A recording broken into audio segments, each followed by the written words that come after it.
Words break, break. So இதில் பார்த்தோம்னா ரெண்டோட ஸ்பெல்லிங் வந்து வேறு வேறு, பட் ப்ரனன்சியேஷன் வந்து சேம். ஓகே, ஸோ ரெண்டோட ஸ்பெல்லிங் வேறு, மீனிங்கும் வேறு, பட் ப்ரனன்சியேஷன் வந்து சேம். ஃபர்ஸ்ட் இது வந்து பிரேக், செகண்ட் இது வந்து பிரேக். ரெண்டுமே வந்து பிரேக் தான். ஃபர்ஸ்ட் பிரேக், BREAK, அதோட மீனிங் என்னன்னா தமிழில் முறிவு, உடை அல்லது இடைவேளை அப்படின்னு, இன்டர்வல் அப்படின்னு சொல்லுவோம் இல்லைங்களா, ஒரு பிரேக் எடுத்துக்கிறேன்னு சொல்லுவோம் இல்லைங்களா அது. இன்னொரு பிரேக் BRAKE, அதோட மீனிங் வந்து தமிழில் பார்த்தோம்னா தடுப்பு கருவி, அதாவது காரில் பிரேக் போடு, வண்டியில் போகும்போது பிரேக் போடுன்னு நல்லா சொல்லுவோம் இல்லைங்களா, அந்த break. Don't break the plate அப்படின்னா வந்து தட்டை உடைக்காதே. He stamped on the brake. Stamped அப்படின்னா வந்து அழுத்தி மிதிப்பதுன்னு சொல்லுவோம் இல்லைங்களா, இல்லைன்னா மிதிச்சு நடக்கிறது, அதெல்லாம் வந்து ஸ்டாம்ப் அப்படின்னு சொல்லுவோம். So he stamped on the break அப்படின்னா அவன் பிரேக்கை மிதித்தான்.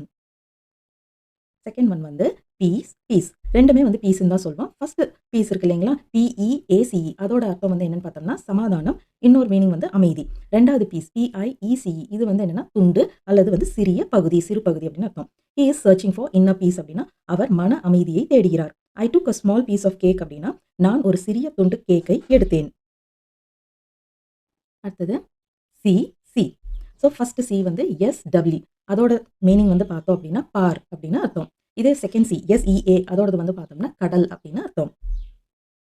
யூ ஷுட் see that, நீ அதை பார்க்கணும் அல்லது பார்க்க வேண்டும். he is afraid of the sea அப்படின்னா அவனுக்கு கடல் என்றால் பயம், அவனுக்கு எப்பவுமே கடல்னாலே பயம் அப்படின்னு சொல்றோம்.